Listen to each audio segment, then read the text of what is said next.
आलीशान महल, चारों ओर से सजी सवारियां, आगे पीछे घूमते दास दासी और शाही कपड़े किसी जमाने में राजा रानी के शान होते थे। रियासतों से बने भारत में पहले एक ही नहीं बल्कि ऐसे कई शाही परिवार थे जो रुतबे से जीते थे और प्रजा पर अपना काबू रखते थे। हालांकि भारत के आजादी के बाद राजतंत्र की जगह लोकतंत्र ने ले ली, लेकिन इन राजघरानों का दामन प्रजा ने कभी नहीं छोड़ा। फिर चाहे हैदराबादी नवाब रहे हों या हरियाणा के पटौदी, इन रॉयल फैमिली की लेगेसी और शाही ठाट बाट आज भी बरकरार है।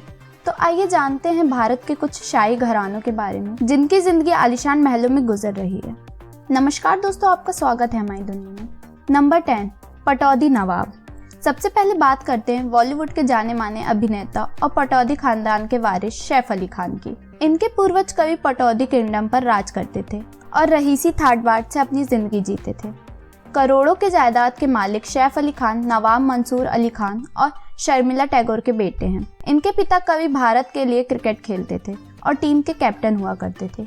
ये टाइगर नवाब के तौर पर भी काफी मशहूर थे, लेकिन साल 2011 में इनके गुजर जाने के बाद गद्दी पे बैठने वाले 10वें नवाब सैफ अली खान बने, जो पटौदियों के लगभग 5000 करोड़ की प्रॉपर्टी के वारिस बन गए।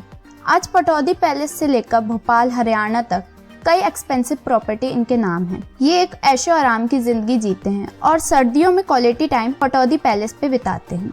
नंबर 9, जयपुर का शाही परिवार। गुलाबी शहर की चकाचौंध में एक राजपूत घराना ऐसा भी है जो केवल शोहरत ही नहीं बल्कि अपनी सेलेब्स स्टेटस के लिए भी जाना जाता है।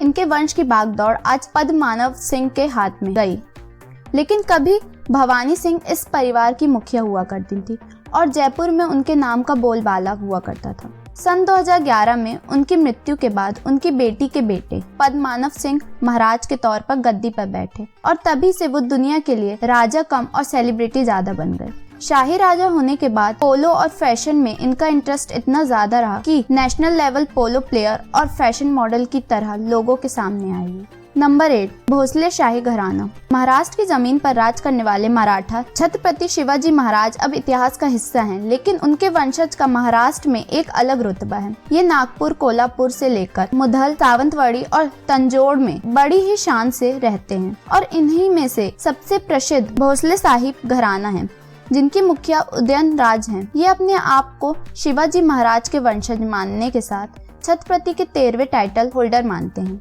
लाखों करोड़ों के दौलत के मालिक होने के साथ साथ ये एक पॉलिटिकल पार्टी के भी सदस्य हैं। जनता न केवल नेता के तौर पर उन्हें प्यार देती है बल्कि छत्रपति के वंशज के तौर पर भी इनका काफी सम्मान करती है। नंबर 7, बीकानेर का शाही परिवार। बीकानेर का मशहूर लालगढ़ के फोर्ट का जिक्र तो आपने कई बार सुना होगा, लेकिन आप ये नहीं जानते होंगे कि इस खूबसूरत वास्तुकला की डोर राजसी कुमारी के हाथ में है।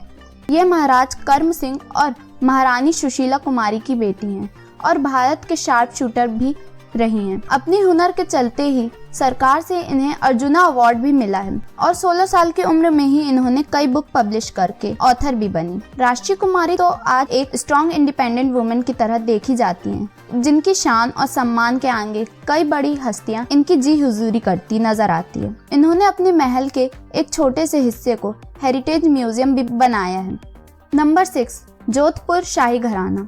उम्मेद भवन का जिक्र आप में से कई लोगों ने सुना होगा। यह वही महल है जहां प्रियंका चोपड़ा जैसे कई सेलेब्स ने शादी की, लेकिन बहुत कम लोग जानते हैं इस शाही महल के मालिकाना हक महाराज गज सिंह के पास है, जो राठौर परिवार के वंशज से संबंध रखते हैं। आज भी जोधपुर के इस घराने को भारत के शाही घराने परिवार का दर्जा दिया जाता है। कई बड़े लग्जरी होटल और पैलेस के साथ ये एक लौता ऐसा परिवार है जो इतना बड़ा प्राइवेट रेजिडेंस ओन करता है। गज सिंह आज भी अपने परिवार के साथ उम्मेद भवन में ऐशो आराम की जिंदगी काट रहे हैं।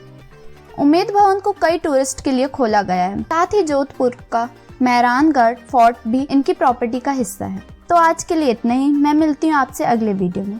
तब तक के लिए आप इस वीडियो को लाइक कीजिए, शेयर कीजिए और कमेंट करके बताइए कि ये वीडियो आपको कैसा लगा। और हाँ, चैनल को सब्सक्राइब करना ना भूलें। Thank you.